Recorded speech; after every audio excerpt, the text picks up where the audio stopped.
We want to welcome you to this Dorman Lunch and Learn, everything Tesla Diagnostics. Now, we do have an expert on the phone, Aaron Jones. When we go through, you'll see his bio stuff.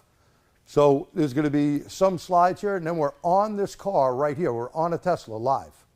Okay, so right to my left over here, there we go. So we're on this Tesla vehicle. You can see the screen on right in front, right through the trunk that we're in there. So let's get rolling, right? We're all good. Can you all hear Aaron? Aaron, say hello one more time. Let's type the letter Y in if you could hear him. And Doreen, let me know. Hey everybody, tell me how loud, how quiet I need to be. All right, welcome everyone. I am your instructor. Welcome again to the Dorman Lunch and Learn. And this is everything Tesla Diagnostics. I'm your instructor, G. Trulia, along with our buddy here, Aaron, that we're going to talk about. And we'll give him a plug there in a second. Now, what are we going to cover? Primarily Tesla information. A lot of people don't know how to unlock these cars, how to get in them. You know, I see people at Hertz when I go rent some of these things, they don't have a clue. Now, Hertz does give you information to tell you to get on your app and read about the car before you get there, but do people read? Nah, right? Tesla Toolbox, we're going to be dealing with that. This will include the cable necessary to connect to the vehicle. This, by the way, is not your OBD2 cable. This is not an OBD2 connector. This is a Cat 5 / Cat 6, depending on the wire connector that is going to go to the car. So we're going to connect to the vehicle, which we already are. We're going to walk through initial setup of the system, different subsections of Tesla software, what to look for when using the system. It's important to understand the test plan. Now, Aaron's the expert with this, and you're going to see his bio down here in a second, Aaron Jones, and he's from OPUS IVS. We thank the people at OPUS IVS in advance, and we'll thank them again later. So we'll dive into some of the most important test plans that will be used as technicians. We'll do the live on-car diagnosis and our guest instructor. So Aaron Jones is a master tech for OPUS IVS, specializing in Tesla. You could give him the rest of your bio there, Aaron. Yeah, I'll be happy to. Kind of started my career off at Firestone while I was still in school. And, for a little bit there, I swapped over to BMW. I was with BMW for a couple of years.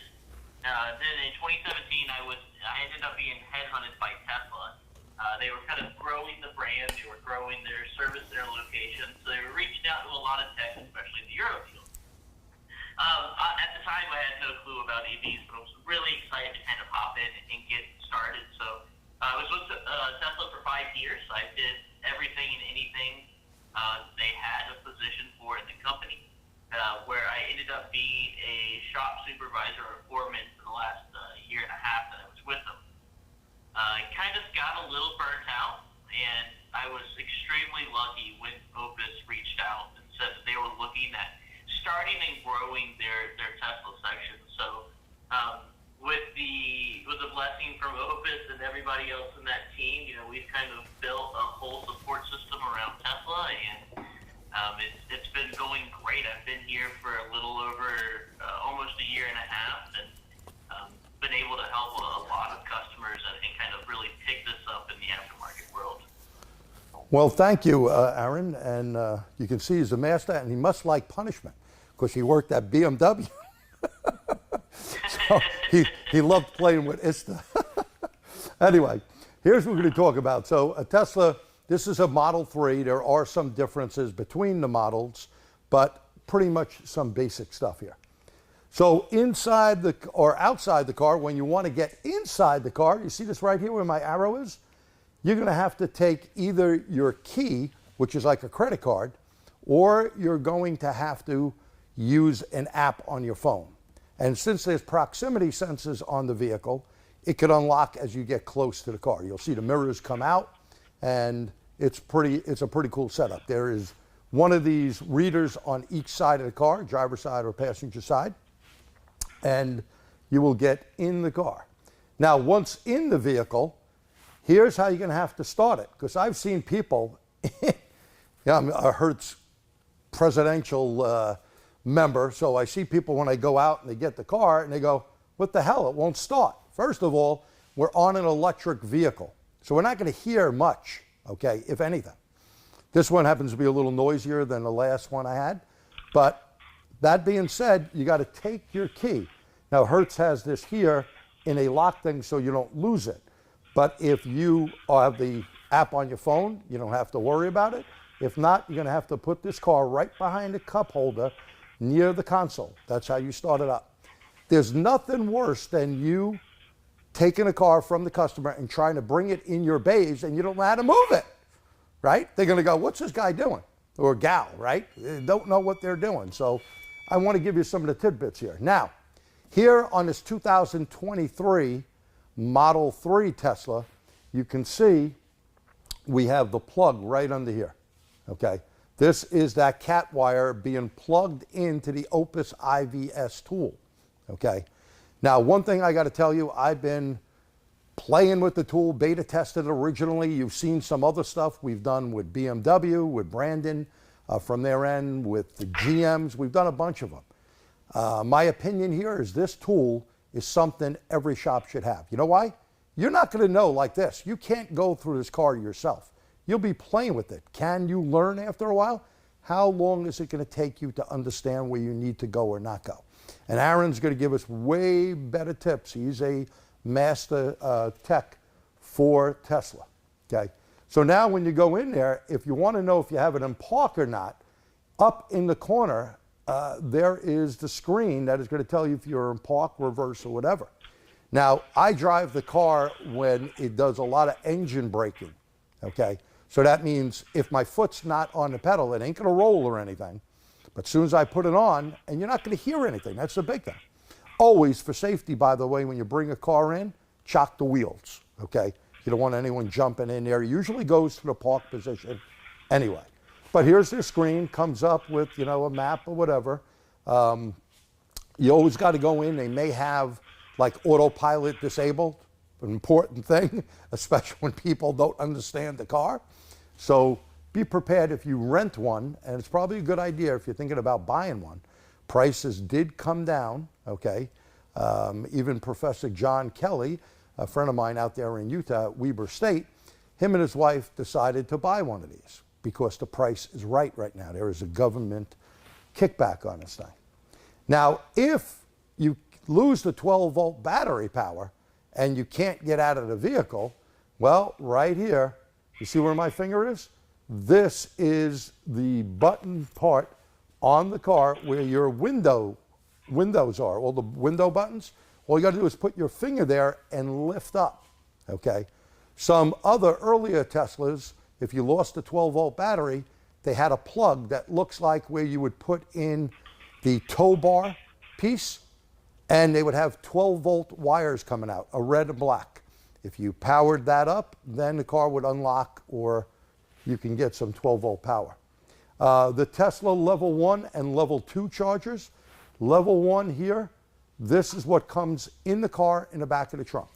This is so you can go and plug in at any, 120 volt, 110, 120 volt outlet. It's going to take a hell of a long time to charge this big battery up, okay? So make sure you know that. Level 2 is 220, 240, and this is going to take half the time or so that a level 1 will. Now, level 3 can only be put in commercial places. Level 3, you should realize, is only going to give you 80% of a charge. And it is DC charging at a very high rate. You'll be done in roughly 45 minutes, but you will not go over 80%. Now, Tesla just made an announcement that I think is going to tick off a lot of owners of Teslas, because Elon Musk is going to open up the Tesla charging network to everyone. That means my Chevy Bolt, I can go there, okay? You will have this everywhere. So be aware that that is coming down the road, and you want to tell your customers. Now here, when you're charging it, like this other Tesla we had here, you plug in, you're going to see a little light when it's charging and you're connected right. So this little door pops up, and that's where your charging port is right there, okay? Now here's the cable set from OPUS IVS. Super important that you get this. So if you purchase the OPUS IVS, Aaron, what is the price? It's still about $6,000 or so without this cable kit? Yeah, I have to double check on if we have any kind of deals and incentives going on right now, but that's about it. Yeah. Maybe if you get in touch with them and you say you were on this Tesla webinar, who knows? Maybe they'll give you a discount or something. Got to speak to my buddy Kevin. Okay, Kevin will hook you up with someone. He'll just send me around to do a little song and dance for you. Yeah. But anyway, it is a great tool. There is a $299 a month subscription, so you can get people like Aaron or Brandon for BMW problems. And he got the whole line, Toyota, Hyundai, he got a whole bunch of people. Very, very qualified people, both here on the right side of the country, the East Coast, and then, of course, you guys on the left coast. Well, it's only 9 in the morning or so out there, right? So on both sides, they have you covered, and that way, if you call for tech support, you can get it. So you got all of these different couplers. This is the card that tells you the cables, and you can see it's from OPUS, and this is the whole setup right now. And in fact, I love that this cable, Aaron and I were speaking about this yesterday, I'm on a 25-foot cable. That way I'm connected to the tool in the background, and it makes things a little easier. So Tesla heating and AC access, I want you to be aware of it. This is not your father's Oldsmobile, okay?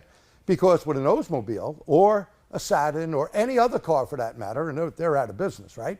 But you would just be able to get your 1234YF machine, because that's what's in here, of course, identify it and do it. Well, hold it.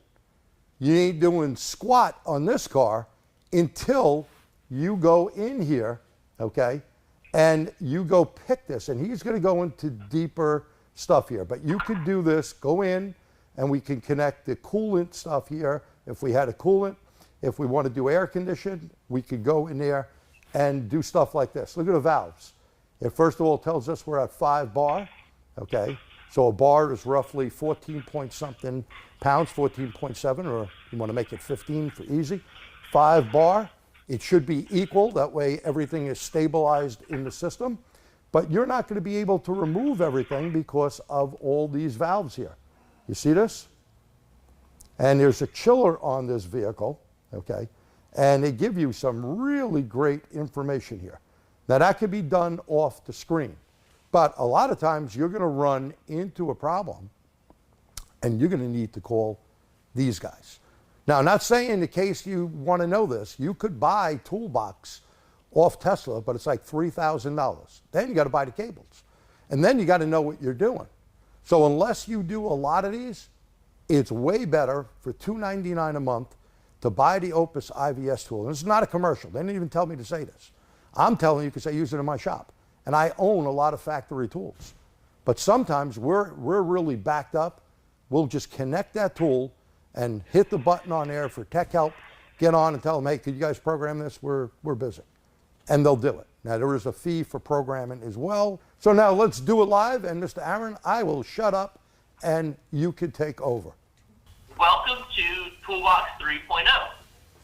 This is our second edition of the Tesla's Diagnostic software. Originally, we had just Toolbox 2.0, and that was a software that was able to be downloaded. This was mainly designed for the Model S and the Model X when they first came out. And then as the processors got faster and the vehicles got a little bit more intelligent, we realized that we needed a little bit more computing power for our diagnostics. So we switched over from an archaic software to a brand new designed web-based software. So Toolbox can be found at toolbox.tesla.com. Kind of like G spoke about earlier, the prices are $500 a month or $3,000 a year. Now I'm here to do a selfless plug, but the IVS 360 subscription is $299 a month, and that does include Toolbox subscriptions through our Diagnostics. So, something to think about. Here we are at the landing page. And what I mean by landing page is as soon as you log in, this is where you're going to fall. There are a couple of things here that I do want to go ahead and point out. there is some back-end changes that you'll have to make for your first initial setup. Mainly, it's just going to be setting the IP address for the Ethernet cable that you're going to be using, and a couple of things that you'll need to do to Google Chrome. The beautiful thing is you don't have to remember it, and I don't have to bore you with it because the front page will have all of your initial setup properties. So as you can see in the top right-hand corner, with this green dot, we are already connected to our Model 3. Something as simple as just kicking down and then pressing connect where it says reconnect. Now, one thing to note is that every time you do connect to a vehicle, it's going to go ahead and put it in service mode plus.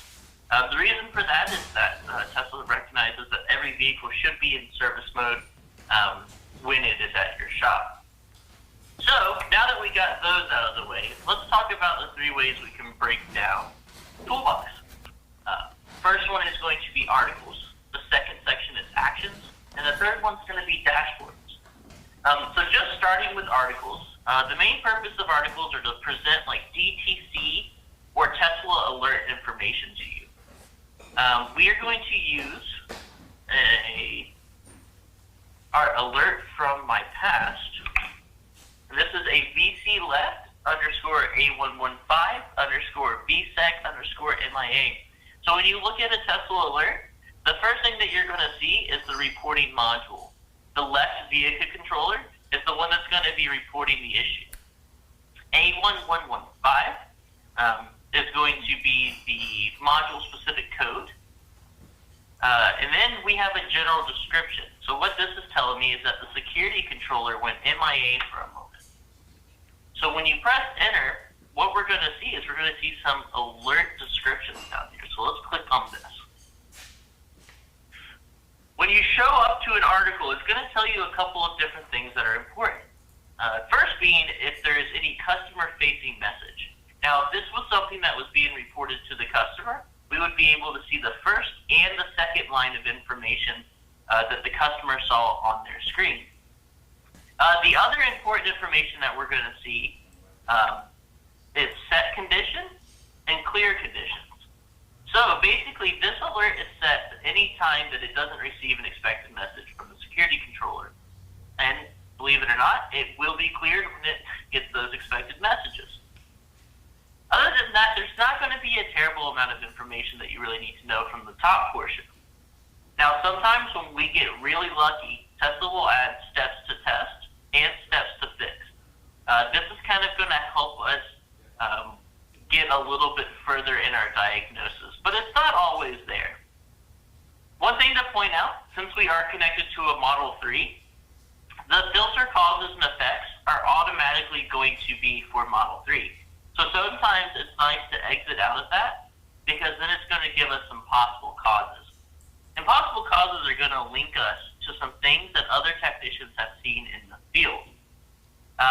So first I want to go to, let's go to Article 34181. X930 is disconnected or not fully seated. The other cool thing about articles is that they are technician written tips. And what I mean by that is that technicians will write these articles based on either super common issues or even the outlier issues. This is to help you guys in your diagnosis. They'll get reviewed by engineers, and once the engineers review it and find that it's got enough information for us, they'll go ahead and send it back to us. Now, what this is telling me is that connector X930 is disconnected or not fully seated. Scrolling down a little bit, I can see that this is the connector that sits at the very end of the instrument, or excuse me, the center console. Now, just knowing what I know, this is one of the main breakout connectors for the party can system. This is also a very good place for your kid to kick their feet while they're sitting in the back seat.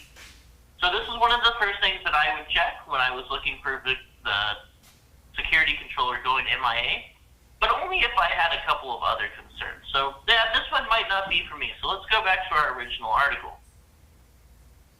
The other thing that we can look for is we have maybe an aftermarket inline device causing the VC seg. So when you get in here, you can see that these are very good, technician pictures that they've taken and they've submitted to us. And what I can see is that they broke into a CAN breakout line to plug in an OBD2 connector. So from here, I would hop to underneath the seat, see if there is anything there. This is actually X930, so this is that same connector behind the center console. And that's the good thing about articles. Articles are going to be kind of helpful for you in not only describing your alerts, but it's also going to help you see what other technicians have seen in the world. So, out of articles, we're going to hop over to actions. And actions are going to be every test plan that is available for this vehicle in alphabetical order. So one of the first things that you do when you get your toolbox set up is you allow for pop-ups. And the reason that you have to allow for pop-ups is because every single one of these test plans are going to be a pop-up.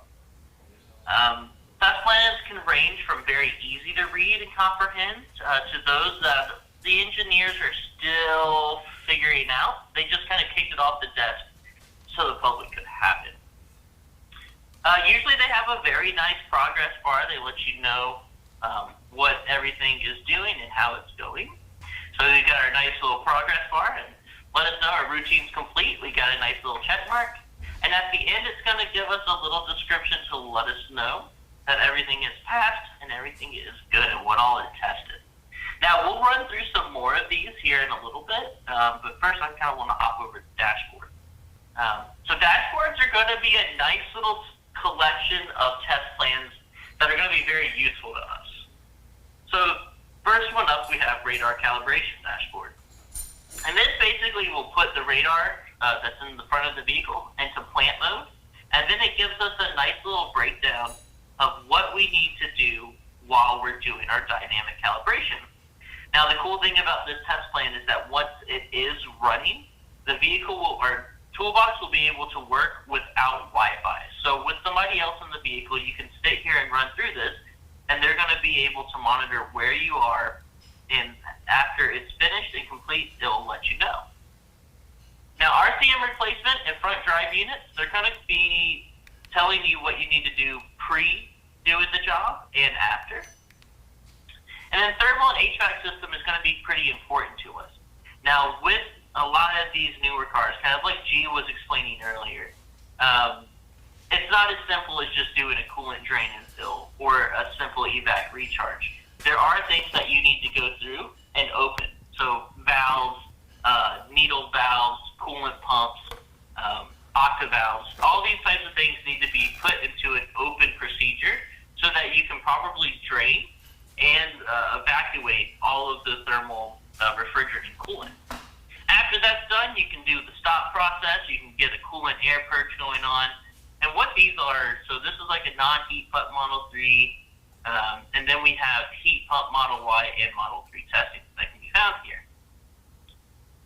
Infotainment dashboard is something new that's been released to us just in the last few days.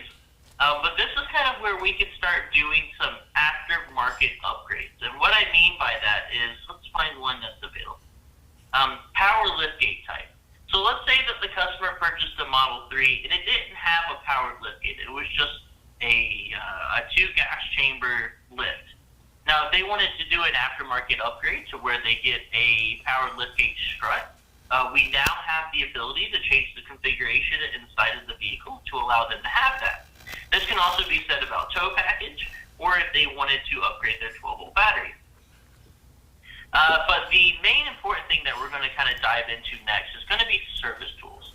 The reason that service tools are so important to us is because this is kind of where your technician or yourself are going to start their journey to kind of pull alerts and see what's going on with the vehicle. So first off, we have DTCs. And these vehicles do have DTCs. It's not something that's gone away. It's just something that technicians really aren't going to use very much anymore. The reason for that is a lot of these DTCs are going to be specific to the manufacturer. So the IBST, this is the eye booster. This is produced directly by Bosch. And these codes, we can see, we'll click on it, aren't going to mean nothing to us. They're going to have no information. This is because this is what Bosch is going to use to help develop their iBooster, or the firmware engineers for Tesla are going to use this to maybe advance the software on the next run. Now, what we are going to use are vitals, and these are where you're going to find active and recent alerts. And the alerts are going to be a Tesla-specific alert, but it's going to help you diagnose the vehicle. Now, one of the big things to pay attention to when you're looking at alerts are the audiences. There's going to be 4 different types of audiences inside Toolbox. There's going to be factory. Factory is meant for just factory engineers and end-of-line technicians. There's going to be service, like we see here, which is either going to be an information-only alert or just something that's not super important to us. Like, this isn't something that needs to be fixed before it leaves the shop. Something that may be remedied before new firmware is released. The ones that are going to be important to us are going to be customer and service fix. So first things first, we have customer down here for UI A001, driver's door open. What this means is that the customer-facing message is going to be driver's door open, proceed with caution. Now, we look for customer alerts because, as you guys all know, customers are often going to come to us and say, my car said this. And we want to know exactly what they said. So we'll look for the customer audience, and then we'll be able to see what they were told. Now, the one that's important to us is going to be service fix. And about 90% of the time, service fix alerts need to be repaired before returning to the customer. Now, this one just says vehicle and self-test. And this means that we have the vehicle in either service mode or we read in a test plan that was self-testing. So this one's not super important to us. And knowing how new this car is, we may not have an alert that's super important to us. But when you see service fix alerts, usually that's going to be the ones that you hop into and you try to figure out. This is also where you're going to take these alerts. So let's do this e-pass. So basically this is telling me the steering angle steering angle sensor offset has not been calibrated. So we'll copy this alert. We'll go to articles. And this is where we'll just paste it. And as you can see, here's our description. And this will go away once the applied steering angle offset is calibrated. So this can either be done with the vehicle being driven on a straight road or through a steering angle reset that we can do from Toolbox. But if we check out active alerts, it's not there anymore. So it has been reset. As far as dashboards are concerned, this is kind of where you're going to go. Now, the next thing I want to show you guys, and I'll go ahead and get this started so I can talk to you about it in a second, is the DOS clear calibration and display DOS images. So DOS stands for Driver's Assistance System. This is going to be all of your cameras, PDC sensors, and your autopilot computer. Now, when a camera goes into a failure mode, it's going to report that failure mode directly to the car computer, which houses the autopilot computer. This failure mode will not go away until the previous calibration has been cleared. This is what we could do inside the service tools. So let's say that the cameras that are on these side repeaters, it got into a little accident, the camera got busted, it reported failure. Send it back to the autopilot computer and they said, well, we're going to shut you off for now. You've replaced the fender camera and it's still not working. So what you would need to do is you'll hop into clear calibration repeaters, and then you'll go to just confirm that that repair was proper. So what you do from display DOS images is we hit capture image. Now, out of all of the test plans, this is by far the longest test plan that we sit here and go through. The reason for that is because it is putting the autopilot computer in calibration. Right now, it's taking pictures from the camera. It's going to check the results. It's going to send the results to the server just to make sure that those cooperate with the VIN and the vehicle. And then they're going to shoot them back down to us. Now, the other thing that you can do from this menu is you can transfer the last captured image. And this is good if you're chasing a bent body line or if you're trying to see why a camera won't finish calibration, or things like that. So taking a peek at where the cameras were last time can often be very helpful. Another thing to mention is pay close attention to some of these descriptions. Now this tells me that the capture tool was not working in certain firmware, so if you're running into an issue, that may be the reason why. So here we can see the inside of G's beautiful shop.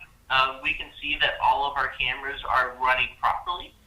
They are lined up correctly. It doesn't seem like we've got any crazy deads. So at the end of the day, I would say, hey, this was a great repair, and I'd go do a dynamic drive for the rest of the vehicle. So now, G, unless you have any questions, I think we can run through some test plans and kind of see what we get out of them. Yeah, why don't you do that? And we still got some time left here. We got about 15 minutes left. That'd be great. Go ahead. All right, perfect. All right, so first one that I probably get the most questions about, especially because it deals with a lot of the technicians' jobs, thermal fill and drain. So what we're going to do first is we need to get the car set up. So we're going to go to our dashboard section.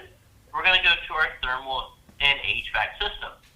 So from here, I am going to start the thermal fill and drain. So now this is going to turn all of our valves open. It's going to cause our coolant pumps to sit in such a way that it's not going to cause any blockage. And it is also going to let us get that full vacuum. Now, it might take us a few minutes to run through this, so you can go ahead and exit out of it without any issue, and it will continue to run in the background. Once it's done, the inside of the vehicle is going to tell you that, hey, we are ready for fill and drain. The first thing that we're going to do, which is something that is presented to me all the time, is we're going to get the vehicle ready for a thermal fill and drain. This is going to get the car so that we can drain all the coolant, or we can drain all the refrigerant. Now, we are going to go through here and get it set up from here. Now, this may take us a few minutes, but what we're going to do is we're going to start the thermal fluid fill and drain. And like G said earlier, and like I said earlier, this is just going to open valves. It's going to spread needle valves. It's going to get coolant pump set up in such a way that we can use it. And it does take a few minutes. There's a good amount of stuff that it's doing with the vehicle. If there was a mic on the vehicle, you guys could probably hear all the things moving around and getting set and getting ready. I think it holds right here. And the reason it holds right here is because it's holding those sensors open. So once we stop this test plan, all of those valves go right back. So when we sit here, we've got this progress bar, it's received. So this test plan will never actually finish, because finishing this test plan means that everything will go back to normal. So what we have to do, until Tesla kind of irons it out a little bit, is that let's say we've replaced the coolant line, we've done our vacuum fill. Because we did the coolant line, it was intertwined with the refrigerant line.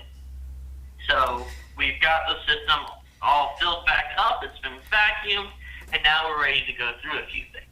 So what next we would do is we would stop it, hit it. You're going to get this because you want to abort this progress. Okay, hit run, and as you can see here, the fluid drain has stopped and everything's been shut.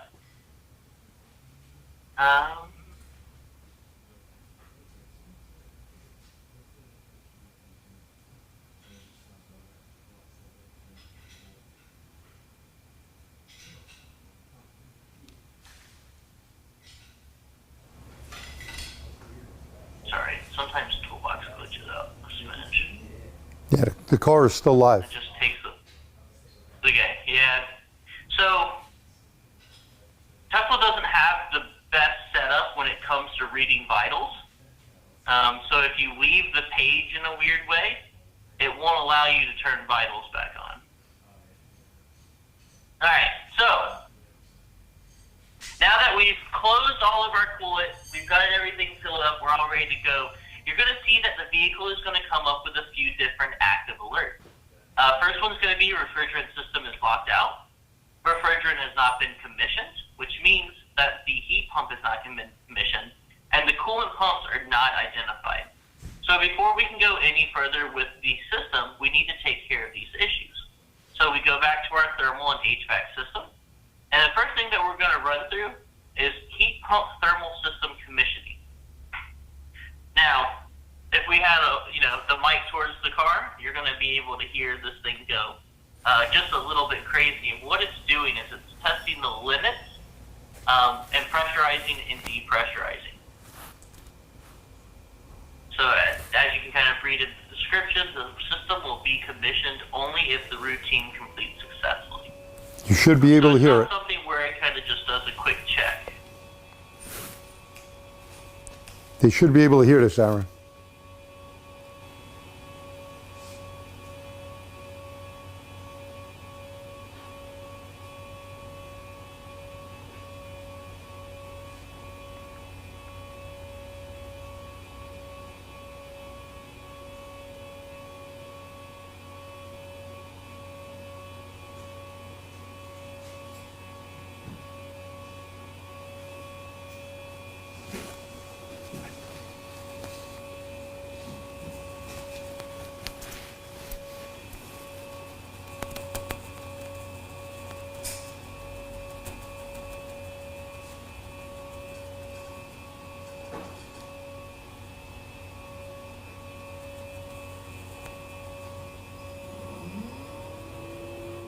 All right, routine completed. Take it back. We can see that all of these tests that it ran have passed, and now the heat pump is commissioned. Now the next thing that we need to do is we need to do a coolant pump identification.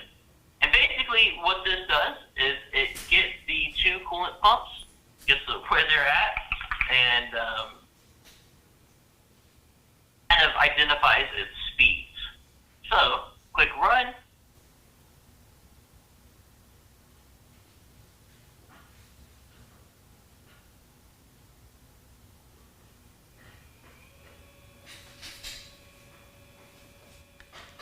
So there goes our noise again. Testing. Now it's off.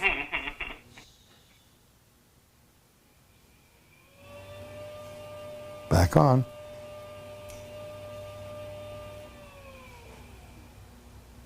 And off. All right, routine's completed. So now, if we go back to our dashboard, service tools, vitals, we'll reread our vitals, and looky there, all of our issues have gone away. Now, the thing to know about active alerts is that they are very resemblant of permanent DTC. And what I mean by that is that they're not going to clear unless we resolve the issue. So, since we were able to commission and identify the coolant pumps, our active alerts have left, and we can go on to our next test plan. So the other thing that happens here, which is something that you will use in the field, is this is where you can redeploy the software that's already on the vehicle. And the reason that we redeploy the vehicle software is because when you replace the CAN module or anything that reports to a CAN module, we need to get it to the same software level. And what Tesla does, instead of programming each individual module, we just run a programming through the whole vehicle. So we have two different options here. We have a service redeploy, which is going to send it to all CAN ECUs. This one is a little bit longer of a redeployment because it's also going to update the autopilot computer. Now the service CAN redeploy is going to be a little bit faster because it skips certain things and it actually pulls it from an online bank. So running either of these will go ahead and deploy all of the software that any of your replacement modules needs. Now once that's been going, and let's say you just kind of want to check on it, you can run a check firmware update progress. And what this would normally do is it would give you meta information to let you know the percentage. So first up would be your GUI software update progress. Now the number that it presents would be the percentage of completion. So if it said like 60 or 80 or something along those lines, normally when you see 1, that means it's just not running. The other thing that you kind of want to check for is you want to see, are we updating our maps at this time? Are we updating games? Because if you're updating both of these, you can be prepared to be there for just a little bit longer. Once everything gets started, this update state is going to change, and it's going to kind of give you a little input into what it's doing at the time. Other than that, what happens is we request the firmware from Tesla. Tesla will send it over a cell signal or a Wi-Fi. It downloads it to the vehicle, and then it prompts you that it's ready to install. Once you've been prompted that it's ready to install, you can hop in. And just make sure that the vehicle is okay to be stationary for about 5 to 10 minutes. The only other test plan that I kind of had prepared that is a very important test plan in my eyes. And this can only be done on newer Model 3s and Model Ys and newer S and Xs. Is a 12-volt reset. So, since these cars are rolling cell phones, as most cars are nowadays, a lot of your issues and glitching can be resolved by a simple reset of the 12-volt battery and the high voltage system. Usually what you would have to do is you'd have to remove the front, get to the 12-volt battery, take the negative off, and then disconnect the high voltage interlock loop. Instead, from here, you can just run a simple 12-volt reset, which will reset the whole vehicle. And the only thing that you actually have to do on your side afterwards is reconnect to it.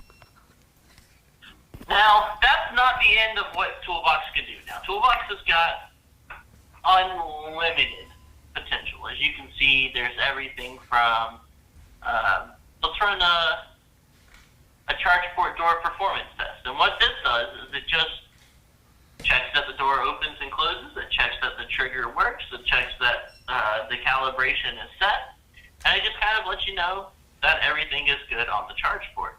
Now, I know one thing, and G and I were talking about this yesterday, and it is a little confusing because it says door closed, presence failed. Now, first look at that. That tells me that this has failed.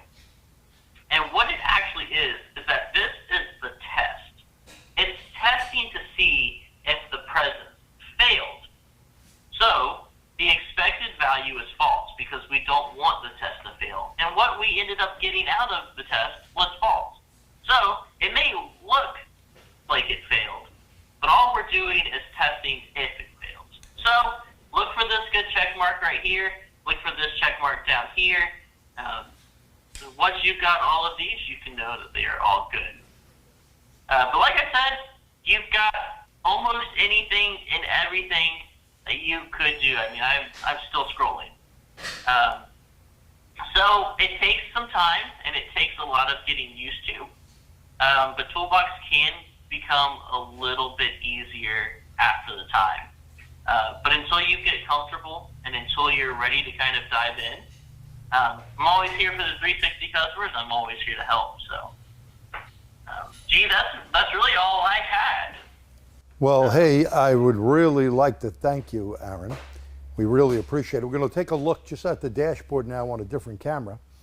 And we're still in a red screen with the wrench on. So I think everyone can't see the wrench, but I'll make that adjustment. And when you look at it, I think you could see the wrench now. Yes, you can. So if we want to take it out of this mode, we can go into here by clicking this, and we should exit service mode. So everyone see that? Exit service mode right down where my finger is. We're just going to get out of it, hold to exit.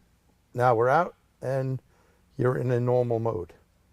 And again, every time you want to see where you add up here, if you're not sure it's in park, which it is, but this little button, I think I'm going to have to move this just a bit. Gee, we can't see the top.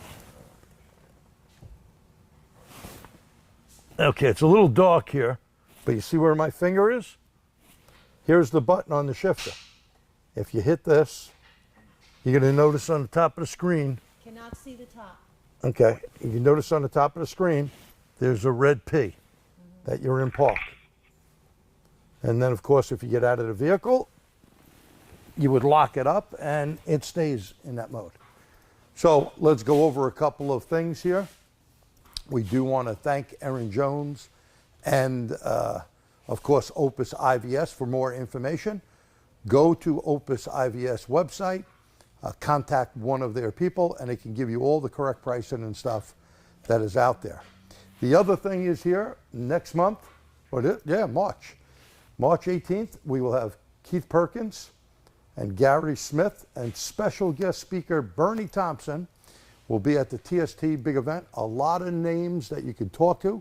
You can mingle with our after party this year. The after party will give you 3 extra hours just to mingle with everyone. Hot food, hot drinks, don't forget, hot breakfast, hot lunch, snacks throughout the day, a free Android tablet to keep, and that whole great day of training, and you can get to rub shoulders with all the important people there. And again, that is Saturday, March the 18th in Terrytown, New York at the Terrytown Marriott.